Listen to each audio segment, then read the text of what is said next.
Hey guys, got the 58 centimeter state frame in. This is the Black Eagle V3 with green and purple. And my last state bicycle came with a few paint flaws and various other issues. Especially some nasty swarf, I think is what it's called, down there by the bottom bracket. This frame here is actually, I think it's damn near perfect. I've not seen a single paint issue whatsoever so far. The welds look great. I'll give you an example. So like, here's their aluminum weld compared to Canyon's aluminum weld. Look at that thing. They're just clean. And then look at the inside of this head tube. It's incredible. It's perfect. I can figure out my finger. There it is. It's perfect.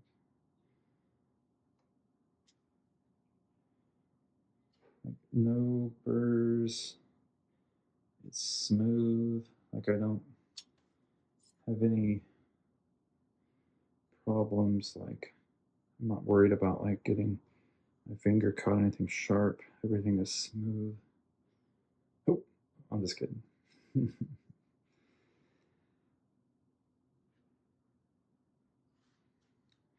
So since the frame was so nice, look at these welds. They look great. The paint is so nice. And the dropouts look good. I went ahead and did 3 coatings of ceramic on this guy. And then started in on my parts. So I'm going to do a bike build here when the wheels come in, but it's not going to be until March, unfortunately. So I have everything but what I need for March. So, oh, the fork. Man, the fork is beautiful. The paint is flawless. Look at the dropouts. See if I can focus it. It looks great. Paint is perfect. Like seriously, whoever painted this did a fucking fantastic job. Now, I'm giving this a 9 out of 10. And the reason for that, though, is because I know I'm the home mechanic here. And this bottom bracket is nice and smooth. And I think that would probably be just fine for any old bottom bracket. But it ain't going to be good enough for this bad boy. So I'm going to take it to the shop and get it faced. And then while I'm there, I'm just going to have them install the BB. But while we're here, we can look inside and see that this looks phenomenal. There is some paint spray up in there. One thing I don't understand is why these things can't come faced. Like, you do such a beautiful job on the rest of the bike. But when you sell frames, people probably they're gonna be using an outboard bottom bracket, and it needs faced. So State, and every other bike company, you need to get your shit together. This needs faced. Right here. Face it. And I'm going to put a 15 Dura-Ace on one side for racing, and then I've got this guy here for everyday riding, which I've already been using. And then these were some good quality steel chainring bolts that I picked up from Origin 8. And then the only saddle that I can sit on because of my testicles is this Aeroelastic. It is, I think it's $158 as of today on Amazon, and I highly recommend you picking one up. It's incredible. It is made in Japan. Well, oh, sorry, it's made in Taiwan, but it's Japanese engineering. And I'm telling you, if you can suffer a month on it, it takes a while because basically your butt bones are just resting here. But once you get used to it, your balls just sit right in here. And I think even for ladies, it might help too, relieve some pressure off of the groin. But man, it is awesome. And then it has another perk that when you lean down to get aero, like it doesn't hurt. Like you don't feel like your nuts are gonna explode, which is great. And then the headset hasn't come in, but I'm gonna be using a wolf tooth headset because the bearings that it did come with have a little bit of a kind of a, I don't want to say notch, but there's a spot in the bearing where you can kind of feel a little bit of roughness. So I wasn't going to use it anyway, but that's just the way it is. I'm not going to use it, so I might sell it. I think it is an FSA. And then I got this guy for Christmas, and it was going to go on my older bike, but when the chain finally wore out, but I'm going to use it on this one now.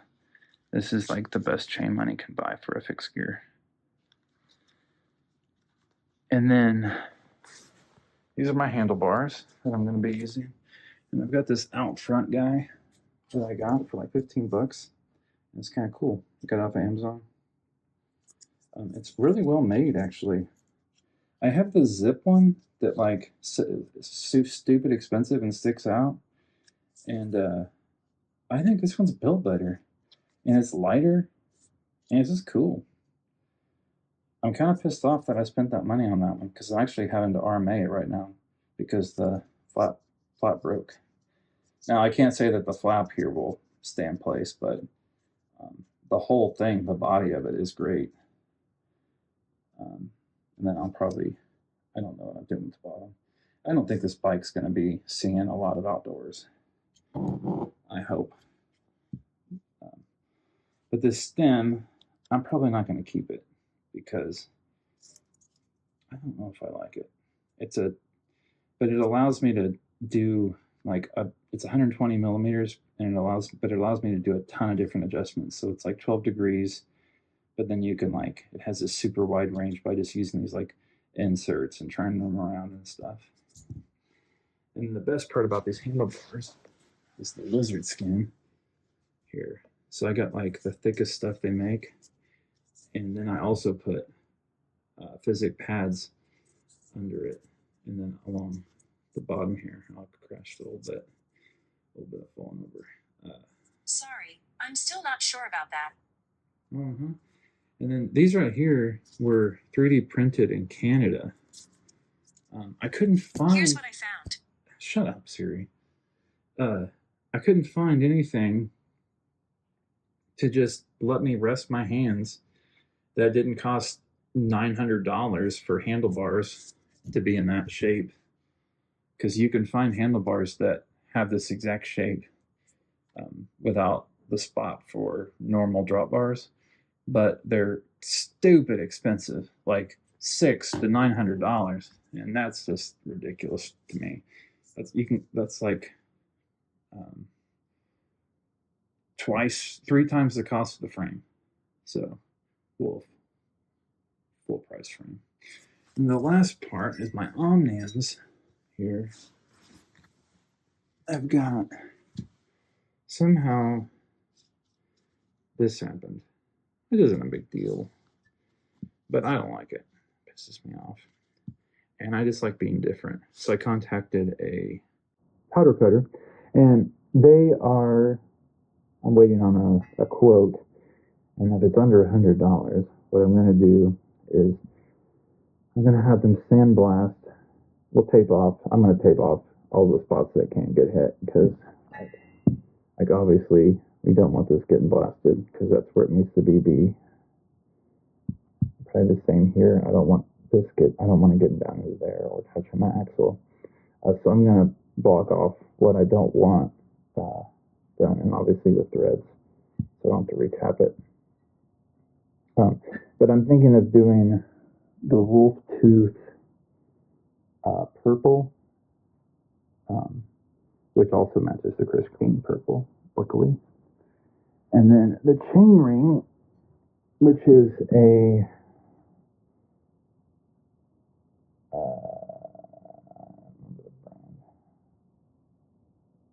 Apollo something. I don't know. It was supposed to be gold, but it's not. It's like goldenrod or something. So I'm gonna have them paint it too, or do the powder coat too. But the plan is to go that purple for all this here with the green and purple flake mixed into it. And then if it's too expensive, I'm just gonna suffer with the chain ring, or maybe I'll buy a purple one. I don't know. But the second plan is this $8 solution. If it's too expensive, because I like spending money, but not crazy money. I think this will be cool looking. And then even if I got them painted, I was going to get the clear wolf tooth version to cover them, so I didn't end up with this problem again on freshly painted cranks. And then everything else is either in the mail or it's in a shopping cart waiting for me to earn the money to purchase it. And so far, so good. That's it. It's kind of my review on the bike and